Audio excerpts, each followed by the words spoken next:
Good morning. This morning we are going to tackle about the theory of psychoanalytic by Sigmund Freud.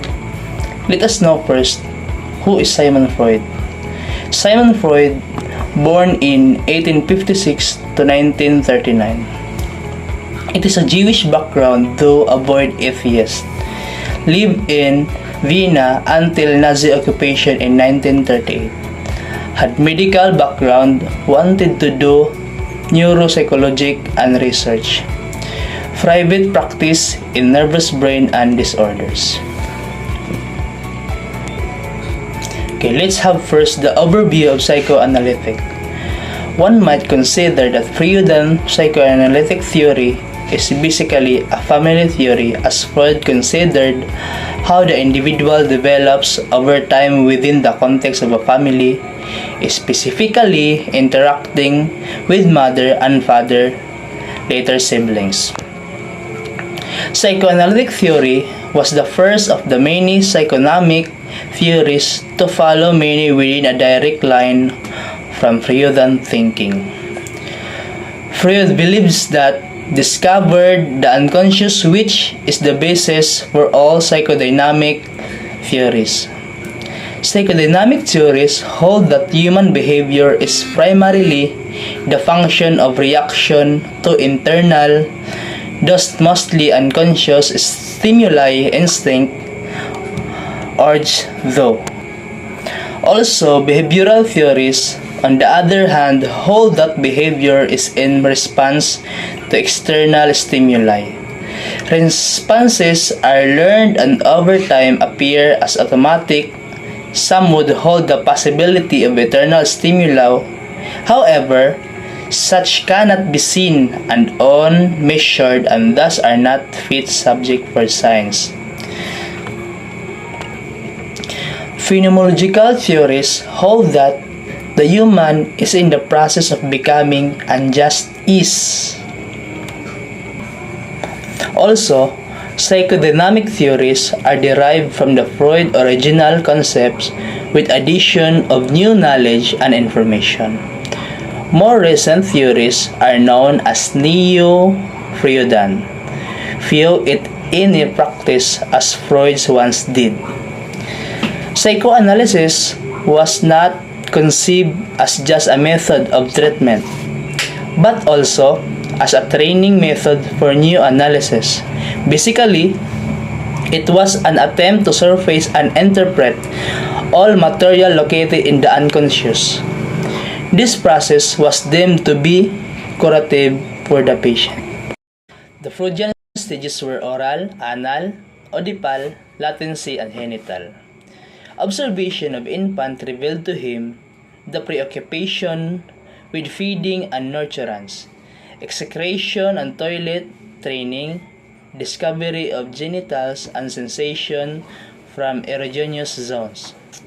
Following is a period of when the child is less preoccupied with their bodily function and concerned about the relation in the social world. When adolescence presents another radical psychological change, once more the person is preoccupied with the body and sexual feelings and the activity. Now they are living in an adult body. The three levels of awareness. First is conscious, second is preconscious, and the third one is unconscious.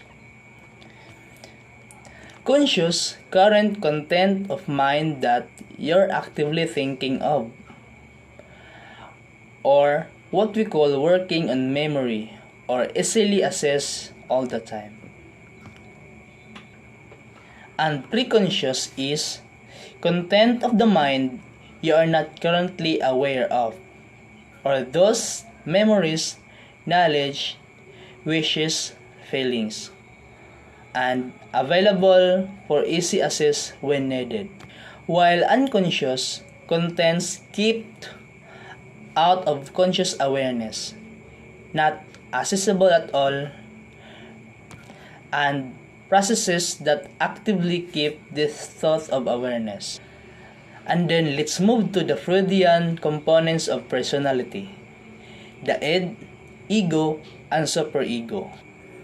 The id resides completely at the unconscious level, acts under the pleasure principle. Immediately, gratification, not willing to compromise, generates all of the personality in. And the second component is superego, the moralist and idealistic part of the personality. It resides in preconscious, operates on ideal principle, begins forming at 4 to 5 years old of age, essentially your conscience. And ego resides in a level of awareness, operates under reality principle, attempts to negotiation between id and superego to satisfy both realistically. Conflicts of personality components between the id, ego, and superego arise in unconscious mind. It can't be reached in unconscious, come out in various ways. Slips of tongue, dreams, joke, anxiety, and defense mechanism. Defense mechanism operate unconsciously to protect the ego from threat from the id and from eternal reality. Denial, refusal to accept external realities because too threatening to enter awareness. Example, denying that your physician's diagnosis of cancer is correct and seeking of second opinion. Repression, internal impulses and memories too threatening so barred from entering awareness. For example, forgetting sexual abuse from your childhood due to the trauma and anxiety. Projection, attribute unacceptable thoughts or impulses unto others. Project these inappropriate thoughts into others. For example, when losing an argument, you state, "You're just stupid." Displacement, shifting attention from one target that is no longer available to more acceptable, safer, or substitute.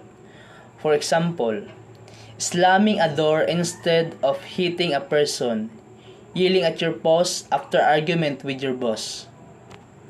Regression, returning to a previous stage of development. For example, sitting in a corner and crying after hearing bad news, throwing a temper tantrum when you don't get your way. And the last one is rationalization, supplying a logical rational reason as opposed to the real reason. For example, stating that you were fired because you didn't kiss up to the boss when the real reason was your poor performance. The 5 psychosexual stages. The first one is oral, second anal, 3 phallic, 4 latency, and 5 is genital. For the oral, 0 to 18 months, it focuses in pleasure centers on the mouth sucking, chewing, and biting. While anal, stage 18 to 36 months, pleasure focuses on the bowel and bladder elimination, coping with demands for control. The third one is phallic, stages 3 to 6 years. Pleasure zone is the genitals coping with.